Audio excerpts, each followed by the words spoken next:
السلام عليكم ورحمه الله وبركاته. اللهم صل وسلم وبارك على سيدنا محمد عليه افضل الصلاه والسلام. وصلنا النهارده اكله شتويه من الزمن الجميل، الخبيزه. انا كميه الخبيزه بتاعتي نقعتها في ميه وغسلتها وحطيتها في مصفى صفت، وسايبه لكم حاجه كده بالعيدان عشان اوريكم شكلها. بصوا مغسوله ونضيفه وناشفه. كل اللي اعمله كده زي ما بقطع في الملوخيه كده بالظبط. بصوا بقى يا جماعه، ورقه الخبيزه بتفضل ان هي تبقى كده حلوه وكبيره عشان ان هي ما تتركوش في ان انتوا بتقطفوها. بصوا بقى ايه اللي هيتحط مع الخبيزه بتاعتنا؟ ده سلق برده مغسول، سلق احنا بنحطه على القلقاس، وكزبره. انا الكزبره هسيبها زي ما هي كده بعيدانها عشان العيدان دي بتبقى ريحه الكزبره فيها قويه اقوى. وهنعمل ايه اول خطوه مع بعض؟ انا محضره ميه مغليه، انزل كده عليها بمعلقه سكر صغيره كمان، ده حفظ كده.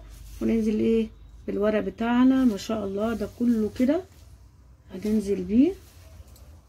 بصوا يا جماعه انا حطيت الخبيزه بتاعتنا كده في الميه. بصوا تنزل بتهبط. هنزل بايه؟ بالسلق بتاعتنا، السلق بتاعنا كده الاول، كميه السلق بتاعتنا، واقلب كده تحت لفوق. بصوا بقى يا جماعه انا حطيت الكزبره بتاعتنا قطعتها نصين كده وحطيتها واسيبها تغلي غلوه كده واحده، وهنشوف هنعمل ايه مع بعض.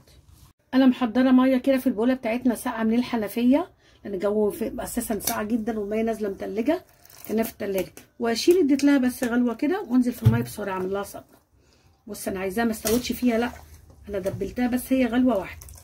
وانزل بالخبيزه بتاعتنا عشان تفضل خضره معانا. انا بصراحه بعملها بيبقى عندي خبيزه طول السنه.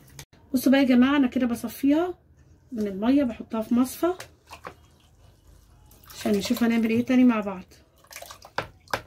بصوا يا جماعه بعد ما صفيتها انا محضره معايا شفشه الخلاط كده، هي بارده. هاخدها كده شويه شويه زي ما هي كده، كزبره بالسلق بتاعنا بالخبيزه، واحط معاها شويه ميه بس عشان اقدر ان انا ايه احرك الخلاط. اضربها كاني بضرب الملوخيه. دي كميه الخبيزه بتاعتنا، حاطين عليها السلق، بيساعد السلق على ان هي تبقى ناعمه كده، والكزبره. فانا بقلبها عشان كلها تبقى فيها سلق وكزبره، وابتدي ان انا بقى ايه احط الكميه بتاعتي على حسب كل كيس الكميه اللي انا هستخدمها. احنا عملنا اول مرحله ان احنا تفريزها وازاي هنطبخها. بصوا ايه نطبخها ازاي. انا محضره كميه شوربه بتاعتي، اي شوربه عندكم، فراخ لحمه، دي بتاعت لحمه. دي معلقه رز انا غسلاها، هنزل كده معلقه الرز واسيبها تاخد غلوتين كده، مش عايزاها اللي هي ايه تتسلق قوي عشان انتوا عارفين الرز بيزيد، فانا مش عايزه اكتر رز عشان ما يزيدش. هخلي الشوربه بتاعتنا تستوي فيها الرز شويه كده. الرز بتاعنا انا عايزاه بص السوا ده اللي هو ما استواش قوي. هنزل بقى كده بكميه الخبيزه بتاعتنا واسيبها تغلي شويه.